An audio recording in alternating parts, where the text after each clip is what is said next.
اور انہوں نے کہا کہ حامد خان بھی غیر سیاسی بندے. اب اس کے بعد کیا پیچھے رہ گیا؟ اب فواز چودھری نے جس انداز میں ایک ہی دن میں تقریباً 1 درجن پروگرام کر دیا مختلف چینل پہ اور مختلف بیانات دے کے سب کا رخ، سب توپوں کا رخ اپنی طرف کر لیا. وہ چاہتے کیا ہیں؟ توجہ دلاؤ نوٹس ہے، کیا چاہتے ہو؟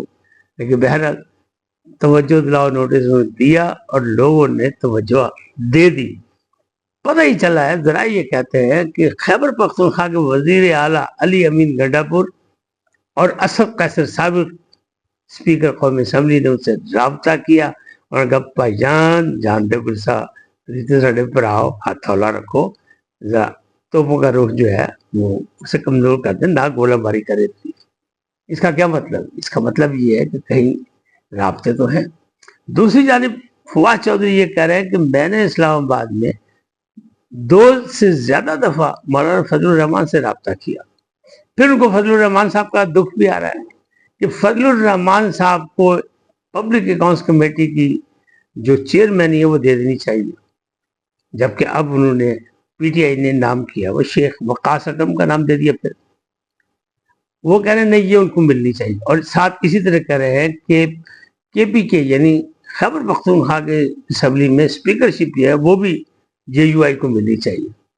اچھا، ایک دکھ انہیں اور بھی ہے، انہوں نے اس کا بھی اظہار کیا کہ شیخ رشید کے ساتھ زیادتی ہوئی، ان کو جو ٹکٹ نہیں دے گا، ان کی حمایت جو نہیں کی ان کے سامنے پی ٹی آئی امیدوار، تو موجودہ قیادت ہے، حالانکہ میں یہ نہیں مانتا، نہ ہی کوئی مانے گا کہ عمران خان کی مرضی کے بغیر. لیکن عمران خان صاحب چونکہ خود بعض اوقات بھام پیدا کر دیتے ہیں اور یہ کہتے ہیں کہ جی مجھے تو پتہ ہی نہیں ٹکٹ کس کو دیا گیا، میں تو جیل میں تھا، میں تو لوگوں کو جانتا بھی نہیں، میں تو پہچانتا بھی نہیں، کون کہاں ہے کیا ہے.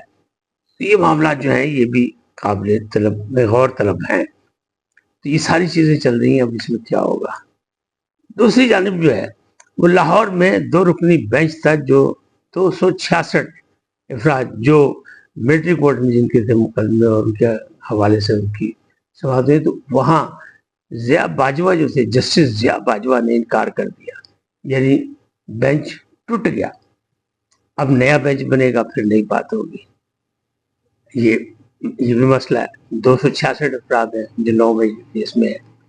اب معاملات جو ہیں آگے اگر آپ چیک کریں تو دو بدو لڑائی جو چل رہی ہے پارٹی کے اندر پی ٹی آئی میں، اس کے لیے بھی عمران خان نے آج دونوں گروپوں کو طلب کر لیا. میں نے یہ پہلے آپ کو بھی لاگو بتائی تھی خبر کہ اعتراف کر لیا کہ ہاں کوئی ہے ٹکراؤ، کوئی لڑائی ہے. تو اب انہیں طلب کیا. اب پارٹی ذرائع کیا کہتے ہیں؟ پارٹی ذرائع کہتے ہیں کہ اس بات سے ثابت ہوگا کہ عمران خان کی پالیسی کیا ہے. اگر دونوں گروپوں کو اکٹھے ہونے نے بلا کے ملاقات کی تو پھر تو سمجھ لو پاجی انہوں نے پروگرام میں چترول دا کہ بدے تو پتر پانچو دوویں ایک دوسرے کے خلاف بات نہ کریں، پارٹی کو کمزور نہ کریں، جب تک میں جیل میں ہوں انسانیت سے کام کریں.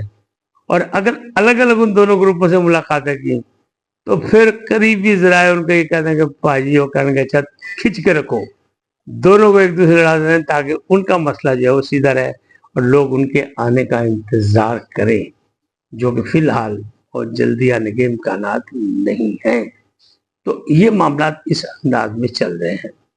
اب اس وقت جو ہے فواز چودھری کو دیکھا دیکھی ایک اور ہمارے دوست، فواز چودھری ہمارے دوستوں میں سے ہیں، بھائیوں میں سے ہیں، لیکن ان کو دیکھا دیکھی ان کی جب یہ ہوائی فائرنگ ہوئی اور چینلز پہ وہ جناب نظر آئے تو ہمارے ایک اور دوست فیاض چوہان صاحب جو سابق صوبائی وزیر اطلاعات وہی میدان میں آ گئے. انہوں نے ایک نئی پھلجھڑی چھوڑ دی. انہوں نے کہا 92 میں جو ورلڈ کپ جیتا نا عمران خان نے، وہ جتوایا کس نے؟ گولڈ سمتھ نے جتوایا. یعنی وہ جو جمائمہ کے والد تھے انہوں نے مصنوعی بارش کر کے انگلینڈ کا جو تھا میچ خراب کروایا اور پھر ایک ایک پوائنٹ ملے، پھر فائنل میں یہ گئے اور پھر انگلینڈ ہارا اور عمران جیتا تاکہ وہ ہیرو بن جائے. یہ دور کی کوڑی لے کے آئے وہ. آپ یہ تو کہہ سکتے ہیں پورا ریکارڈ موجود ہے 92 ورلڈ کپ کا کہ عمران خان کی اس میں کوئی ذاتی طور پہ جو انفرادی کارکردگی اتنی اچھی نہیں تھی، اور جس میچ میں بارش ہوئی اس میچ میں بھی وہ باہر بیٹھے ہوئے تھے. لیکن اس طرح کی بات کرنا فیاض چوہان صاحب کی طرف سے یہ بڑے مذاقہ خیز ہے اور لوگوں کو یہ بات ہضم نہیں ہو رہی. لیکن بھائی وہ آ گئے، اب وہ معذرت کرتے اس میں نہیں، معذرت کیا کرنی ہوتی ہے، وہ تو اس میں جام قائم رہیں گے اور وہ کہیں گے ایسا ہی ہوا تھا. تو ایسا نہیں ہوتا. بہرحال فی الحال جو ہے تحریک انصاف بھی اور عمران خان بھی مزید مشکلات میں پھنسے ہوئے ہیں، اور مشکلات کب کم ہوگی فی الحال کسی کو نہیں پتا. لیکن جو موجودہ قیادت ہے اسے بانی چیئرمین کے مشورے سے اور جو حقیقی قانون دان ہے ان سے مشورہ کر کے پھر آگے چلنا ہوگا، ورنہ معاملات سیدھے نہیں ہوں گے. سیاسی ہلچل جو ہے یہ ابھی جاری رہے گی. اس وقت اتنا ہی، پھر ملیں گے نئے موضوع کے ساتھ. جاتے جاتے آپ سے درخواست، آئیے ان کو سبسکرائب کریں، لائک کریں، گھنٹے کا بٹن دبانا نہ بھولیں، اور اپنی قیمتی رائے کا اظہار اپنی شخصیت کے مطابق کریں. سدا سلامت رہے. اللہ نگہبان.